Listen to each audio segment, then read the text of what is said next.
देखिए, हमारा देश भरोसों का देश है, भरोसों का देश है, निष्ठा का देश है, परंपरा का देश है। एक मिनट की कहानी सुनाता हूं, 1 मिनट की कहानी। एक बाप बेटी जा रहे थे किसी रास्ते पर, उनको तेज बाढ़ का पानी मिला। दोनों डर गए, घबराए कि कैसे पार करेंगे, तेज बाढ़ का पानी बह रहा है। तो पिता ने हिम्मत करके कहा कि बेटी डरो मत, तुम मेरा हाथ पकड़ लो, मेरी बाजू पकड़ लो, हम पानी से पार निकलेंगे।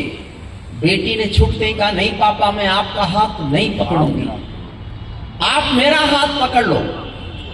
पिता ने कहा, क्या फर्क पड़ता है, तुमने मेरा हाथ पकड़ा या मैंने तुम्हारा हाथ पकड़ा, क्या फर्क पड़ता है? उत्तर समझना, समझ जाओ तो एक एक व्यक्ति की ताली उठना चाहिए, मुझे पता चले मुझे कितना गंभीरता से आप सुनना चाहते हैं। पिता ने कहा, बेटी क्या फर्क पड़ता है, तुमने मेरा हाथ पकड़ा या मैंने तुम्हारा हाथ पकड़ा? बेटी ने कहा, पापा बहुत फर्क पड़ता है, मैं किसी मजबूरी में, अपने स्वार्थ में आपका हाथ छोड़ भी सकती हूं, लेकिन एक बाप अपनी बेटी का हाथ किसी हाल में कभी छोड़ नहीं सकता। ये निष्ठा इस देश की। मैं वो कलम नहीं हूं जो बिक जाती हो दरबारों में, मैं शब्दों की दीप सिखाऊं अंधियारे चौबारों में, मैं वाणी का राजदूत हूं, सच पर मरने वाला हूं, डाकू को डाकू कहने की हिम्मत करने वाला हूं, डाकू को डाकू कहने की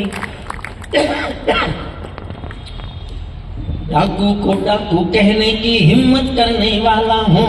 मेरी कलम वचन देती है अंधियारों से लड़ने की, राजमहल के राजमुकुट के आगे तनकर बढ़ने की। उस कवि का मर जाना ही बेहतर है जो खुददार नहीं, देश जले में कुछ ना बोलूं मैं ऐसा गद्दार नहीं, देश जले में कुछ ना बोलूं मैं ऐसा गद्दार।